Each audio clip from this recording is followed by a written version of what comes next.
জনপ্রিয় video sharing platform TikTok আবারও যুক্তরাষ্ট্রে আলোচনার কেন্দ্রবিন্দুতে।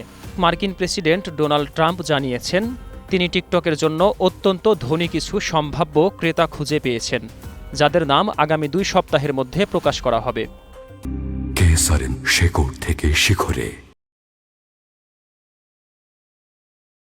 চীনা মালিকানাধীন টিকটকের যুক্তরাষ্ট্র শাখার মালিকানা কিনতে এবার সরাসরি আলোচনায় বসার পরিকল্পনা করছেন ট্রাম্প।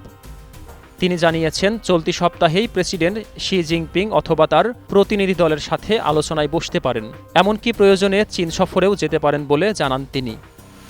ট্রাম্প বলেন, এই চুক্তি চূড়ান্ত করতে চীনের সম্মতি প্রয়োজন। আমি শতভাগ আত্মবিশ্বাসী না হলেও বিশ্বাস করি এটি সম্ভব।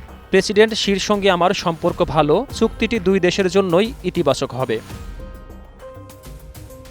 গত মাসে ট্রাম্প চীনা প্রযুক্তি প্রতিষ্ঠান বাইট ড্যান্সকে আলটিমেটাম দিয়ে বলেন, 17 সেপ্টেম্বরের মধ্যে টিকটকের মার্কিন শাখা বিক্রি না করলে অ্যাপটি মার্কিন বাজারে নিষিদ্ধ করা হবে। তারই ধারাবাহিকতায় এই আলোচনার উদ্যোগ নেওয়া হয়েছে।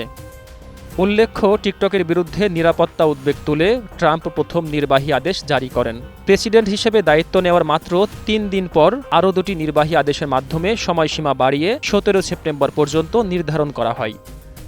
টিকটকের যুক্তরাষ্ট্র অংশকে স্বতন্ত্র কোম্পানিতে রূপান্তরের পরিকল্পনা চলতি বসন্তে আলোচনায় আসে। তবে ট্রাম্প চীনা পণ্যের ওপর শুল্ক আরোপের ঘোষণা দিলে বেইজিং আপত্তি জানায় এবং আলোচনা স্থগিত হয়ে যায়। এই চুক্তি সফল হলে তা ট্রাম্পের জন্য কৌশলগত সাফল্য হিসেবে বিবেচিত হবে। বিশেষ করে যুক্তরাষ্ট্র চীন প্রযুক্তি ও বাণিজ্য যুদ্ধের প্রেক্ষাপটে বিষয়টি গুরুত্বপূর্ণ হয়ে উঠেছে। কেসারেন শেকড় থেকে শিখরে।